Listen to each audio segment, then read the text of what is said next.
முதலிலேயே சொல்லிவிடுகிறேன்.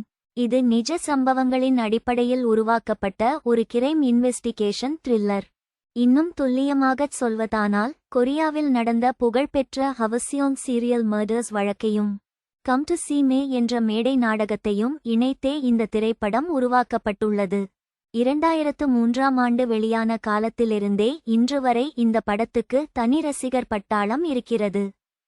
கொரியாவில் மட்டுமல்லாமல் உலகம் முழுவதும் பாராட்டப்பட்ட ஒரு மாஸ்டர் பீஸ் என்ற பெயரையும் பெற்றிருக்கிறது. அப்படி என்னதான் இருக்கிறது இந்த படத்தில்?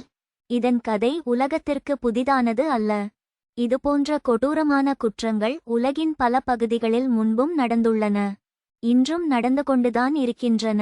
நம் நாட்டில் இதற்கு ஒப்பிடக்கூடிய வழக்குகளாக சயனைட் மோகன் மற்றும் பெக்னி மர்டர்ஸ் ஆகியவற்றைக் குறிப்பிடலாம்.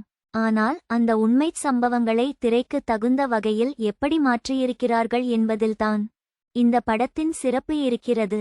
தேவையற்ற அலங்காரங்கள், அளவுக்கு மீறிய வன்முறைக் காட்சிகள், காதை கிழிக்கும் பின்னணி இசை என எதுவுமின்றி வெறும் காட்சிகளின் மூலமாகவே பார்வையாளர்களை பதட்டத்தில் ஆழ்த்தி அச்சத்தை உணர வைக்கிறது.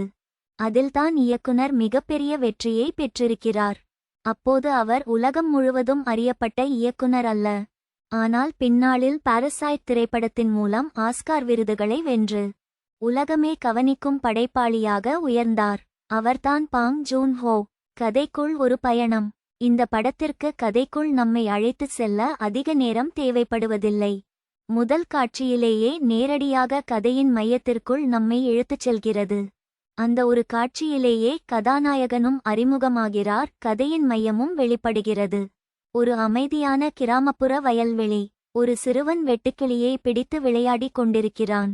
அப்போது டிராக்டரில் நம் கதாநாயகன் வருகிறார். அதே இடத்தில் ஒரு சாக்கடை கால்வாய்க்குள் ஒரு பெண்ணின் சடலம் கிடக்கிறது. அவ்வளவுதான்.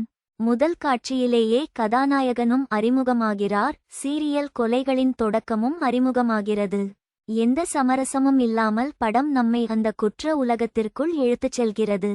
இரு துருவங்களின் மோதல். அந்த கொலை வழக்கின் விசாரணை மிகவும் சாதாரணமாக தொடங்குகிறது. சில நாட்களுக்குப் பிறகு அதே பகுதியில் இன்னொரு கொலை நடக்கிறது. ஆனால் 2 கொலைகளுக்கும் ஒரே நபர்தான் காரணம் என்று கூட உள்ளூர் போலீசார் யோசிப்பதில்லை. அவர்களுக்கு குற்ற உளவியல், வழக்கு ஆய்வு போன்ற நவீன அணுகுமுறைகள் தெரியாது.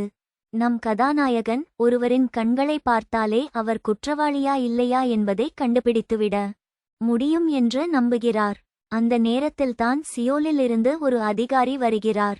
முறையான பயிற்சி பெற்ற அவர், இது சாதாரண கொலைகள் அல்ல, ஒரு சீரியல் கொலை வழக்கு என்று அடையாளம் காண்கிறார். அங்கிருந்தே கதையின் பரிமாணம் மாறுகிறது. உள்ளூர் போலீசாருக்கு இந்த வழக்கை எப்படியாவது முடித்துவிட வேண்டும் என்பதுதான் முக்கியம். ஆனால் சியோலில் இருந்து வந்த அதிகாரிக்கு உண்மையான குற்றவாளி பிடிபட வேண்டும் என்பதுதான் முக்கியம்.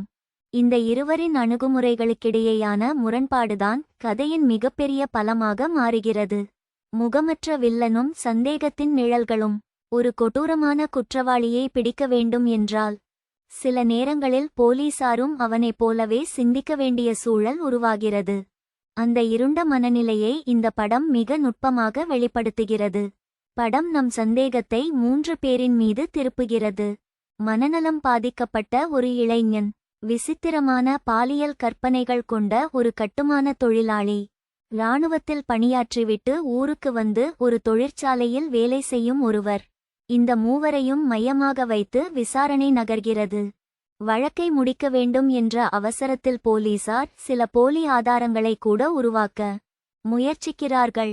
ஆனால் எதுவும் சட்டரீதியாக நிரூபிக்கப்படுவதில்லை. எல்லாமே வெறும் சந்தேகங்களாகவே முடிகின்றன. தொழில்நுட்ப நேர்த்தி.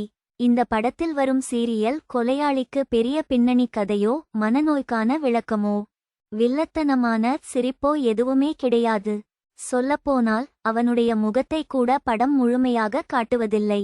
படத்தின் நோக்கம் வில்லனை வெளிப்படுத்துவது அல்ல, அந்த வழக்கின் விசாரணையையும் உண்மையை தேடும் பயணத்தையும் அதனால் அதிகாரிகள் அனுபவிக்கும் மனவேதனைகளையும் காட்டுவதுதான். படத்தின் பெரும்பாலான காட்சிகளில் பின்னணி இசை இல்லை. ஆனால் இசை வரும் சில தருணங்களில் உருவாகும் பதற்றம் மறக்க முடியாதது. குறிப்பாக மழை நேரத்தில் ஒலிக்கும் வானொலி பாடல். அதன் பிறகு நடக்கும் கொலைகள் ஆகியவை நம்முள் ஒரு அச்சத்தை விதைக்கின்றன. ஒளிப்பதிவும் மிகச் சிறப்பாக அமைந்துள்ளது. இரவு நேர கிராமப்புற சூழல், பருவநிலைகளின் மாற்றம். 1986 முதல் 2003 வரை உள்ள கால இடைவெளி என அனைத்தையும் மிக இயல்பாக பதிவு செய்திருக்கிறார்கள். இறுதி பார்வை. இந்த படம் உண்மை சம்பவங்களால் ஈர்க்கப்பட்டிருந்தாலும் அப்படியே நடந்தவற்றை மட்டும் சொல்லவில்லை. உண்மையில் இந்த வழக்கு 2018ஆம் ஆண்டில்தான் தீர்க்கப்பட்டது. ஒரு சிறந்த இன்வெஸ்டிகேஷன் த்ரில்லரை பார்க்க விரும்புபவர்களுக்கு இந்த படம் கட்டாயம் பார்க்க வேண்டிய ஒன்று. இந்த விமர்சனத்தை எழுதுவதற்காகவே நான் மீண்டும் இந்த படத்தை பார்த்தேன். முதலில் 2006ஆம் ஆண்டு பார்த்த இந்த படத்தை தற்போது 4வது முறையாக பார்க்கிறேன். புதிய இயக்குனர்களுக்கு இது ஒரு மிகச்சிறந்த பாடப்புத்தகம் போன்ற படம்.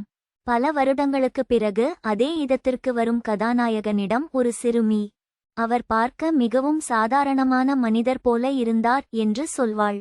அதுவே இந்த படத்தின் மிகப்பெரிய உண்மை. கொடூரமான குற்றவாளிகள் கொம்புகளுடன் பிறப்பதில்லை. அவர்கள் நம்மை போலவே சாதாரண மனிதர்களாக நம் மத்தியிலேயே வாழ்ந்து கொண்டிருக்கிறார்கள். அந்த உண்மையை நம் முகத்திற்கு நேராக வீசும் கதாநாயகனின் இறுதி பார்வையோடு படம் முடிகிறது. அந்த ஒரு காட்சி, மெமரிஸ் ஆஃப் மர்டர் என்ற தலைப்பின் அர்த்தத்தை நம் மனதில் நிரந்தரமாக பதித்து விடுகிறது. குறிப்பு: இது முதிர்ந்த பார்வையாளர்களுக்கான திரைப்படம். சில காட்சிகள் மனதை மிகவும் பாதிக்கக்கூடியதாக இருக்கும். படம் முடிந்த பிறகும் அதன் நினைவுகள் பல நாட்கள் மனதுக்குள் இருந்து கொண்டே இருக்கும்.